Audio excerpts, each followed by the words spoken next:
CBS 뉴스는 CBS 홈페이지 cbs.co.kr이나 노코뉴스 홈페이지 노코뉴스.co.kr, 스마트폰 애플리케이션과 팟캐스트를 통해 다시 보고 들으실 수 있습니다. 부산 소식입니다. 제주항공 참사 여파가 이어지는 가운데 동남권 지역의 새로운 관문공항이 될 가덕신공항의 안전성에도 이목이 집중되고 있습니다. 전문가들은 설계 단계부터 안전을 최우선해야 한다고 의견을 모읍니다. 보도에 정혜린 기자입니다.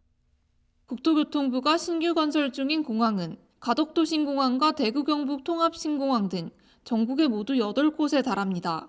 특히 가덕 신공항은 사업비 13조 5천억 원이 투입돼 건설이 추진 중인 공항 가운데 규모가 가장 큽니다. 동남권 관문공항을 넘어 제2의 허브공항으로 발돋움할 것이라는 기대가 나오는 만큼 기본 설계가 진행 중인 가덕 신공항의 안정성은 큰 화두입니다. 가덕 신공항 예정지는 울숙도 철새도래지와 7km밖에 떨어지지 않은 데다 대형 조류 등 겨울 철새들이 이동하는 길목이라 조류 충돌 위험이 크다는 지적이 사업 초반부터 이어졌습니다. 또 초기 논의되던 것과 달리 활주로 길이와 폭도, 인천공항에 못 미치는 3.5km와 45m로 결정돼 안전 측면에서 아쉬움의 목소리도 나옵니다. 항공 전문가들은 설계 단계에서부터 운항 안전을 최우선으로 둔 체계적 접근이 필요하다고 입을 모읍니다. 신라대학교 항공운항학과 고승희 교수입니다. 설계가 중요하다고 생각합니다. 최근 20년 이내에 있던 사고 사례들 데이터를 쭉 뽑아봐서 그걸 가지고 검증을 하고 필요한 것이 뭔가를 한번 살펴볼 필요가 있습니다. 설계와 공사 단계에서부터 최소 기준만 맞추는 수준을 넘어 최대한 안전을 고려해야 한다는 의견도 나옵니다. 한국교통대 항공운항학과 이상근 교수입니다. 종단 안전구역 같은 경우는 90m는 반드시 해야 되고 300m 하면 좋고 90m만 해도 되겠네 이제 생각하기가 쉽잖아요. 이번에 얻은 교훈은 300m 정도 여유 있게 하는 것이 좋겠다. 다시는 대형 참사가 발생하지 않도록 새로 만드는 공항의 불안 요소를 더욱 꼼꼼하게 진단해야 한다는 지적입니다. CBS 뉴스 정혜린입니다. 부산시가 4하구 다대포 일원에 1조 원을 투입해 복합해양 레저 관광도시를 조성하는 청사진을 내놨습니다. 정부 공모를 통해 다대포를 서부산 관광 거점으로 만들겠다는 겁니다. 박중석 기자입니다. 해운대로 대표되는 동부산 관광지와 부산의 미래인 북항 일대에 견줄 수 있는 서부산 관광 거점 조성 사업이 추진됩니다. 부산시는 해양수산부가 추진하는 복합해양 레저 관광도시 조성 공모 사업에 4하구 다대포 일원을 대상지로 참여합니다. 복합해양레저 관광도시 조성 사업은 해양 관광 자원을 바탕으로 관광 자원의 개발과 민간 투자를 연계하는 대규모 프로젝트 사업입니다. 시는 다대포 일원이 가덕도 신공항 등과 연계한 국내외 관광객의 유입 가능성이 높고 남해안권 균형 발전의 허브 역할을 할 수 있는 잠재력을 갖췄다고 강조했습니다.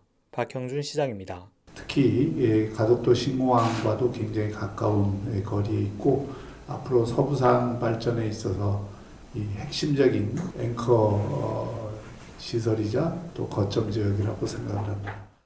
시는 공모에 선정되면 다대포 일원 132만 제곱미터에 민간 투자 8천억 원과 재정 투자 2천억 원 등 약 1조 원의 사업비를 투입할 방침입니다. 복합 해양 레저 공간과 인공 서핑 시설, 해양 치유 센터 등의 체험 관광 시설을 조성하고 해수욕장 편의 시설과 해안선 정리 사업 등이 담겼습니다. 이와 함께 민간 자본을 통해 다대소각장 부지에 398실 규모의 관광 숙박 시설을 건립할 예정입니다. 시는 다대소각장 부지가 개발되면 옛 한진중공업 부지 재개발 등 다대 뉴드림 플랜 사업과 함께 상승 효과가 극대화할 것으로 기대했습니다. CBS 뉴스 박종석입니다.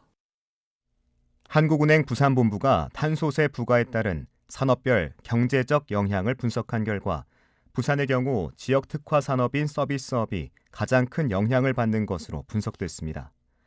운수업에만 탄소세를 부과하는 시나리오를 적용하면 부산 운수업 피해는 1,618억 원이지만 타 산업의 간접 피해액은 1조 570억 원으로 6.5배 더 컸습니다.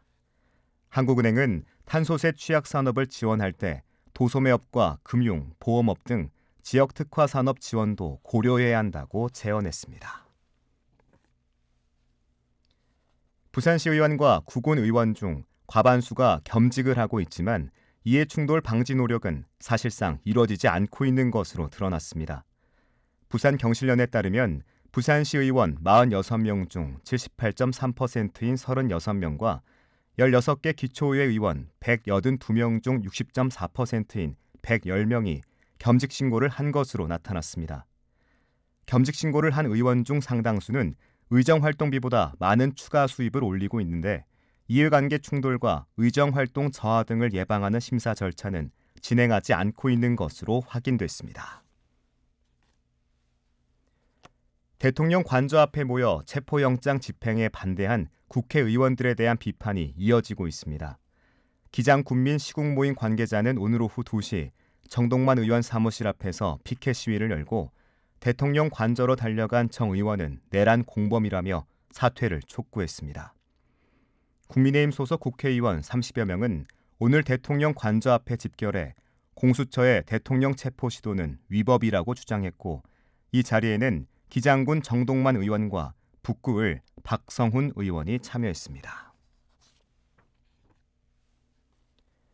부산지법 형사 6부는 필로폰 400g, 13,000여 명 동시투약분을 국내에 밀반입하는 데 가담한 30대 남성 A씨에게 징역 7년을 선고했습니다.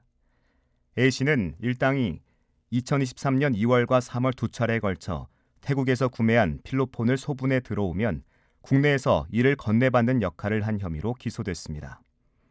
재판부는 A씨가 범행을 인정하고 수사에 협조한 점, 동종 전과가 없는 점 등을 고려했다고 설명했습니다. 부산 영도경찰서는 자신의 집에서 오랜 지인을 흉기로 살해한 혐의로 60대 남성 A씨를 구속해 수사 중입니다. A씨는 지난 3일 저녁 6시 반쯤 영도구 자신의 집에서 지인인 50대 여성 B씨와 함께 술을 마시던 중 B씨의 흉기를 휘둘러 숨지게 한 혐의를 받고 있습니다. 흉기에 찔린 B씨는 병원으로 옮겨져 치료를 받았지만 다음 날 끝내 숨졌고 경찰은 A씨가 말다툼 끝에 범행을 저지른 것으로 보고 정확한 범행 동기를 조사하고 있습니다. 부산 서부경찰서는 여자친구의 집에서 가구를 파손하는 등 난동을 부린 혐의로 현역 군인 20대 남성 A씨를 붙잡아 해군 수사단에 인계했습니다. 휴가를 나온 해군 A씨는 어제 새벽 3시 40분쯤 여자친구 B씨와 통화로 말다툼을 하던 중 서구에 있는 B씨 집으로 찾아가 텔레비전 등을 부수고 의류에 불을 붙이려 한 혐의를 받습니다. 날씨입니다. 부산은 내일 맑은 가운데 아침 기온이 영하 1도까지 떨어지는 등 춥겠습니다. 부산의 지금 기온 6.2도, 습도는 47%입니다. 부산 CBS 저녁 종합 뉴스를 마칩니다. 지금까지 진행해 엔지니어 차유진, 기자 박중섭, 아나운서 국재일이었습니다.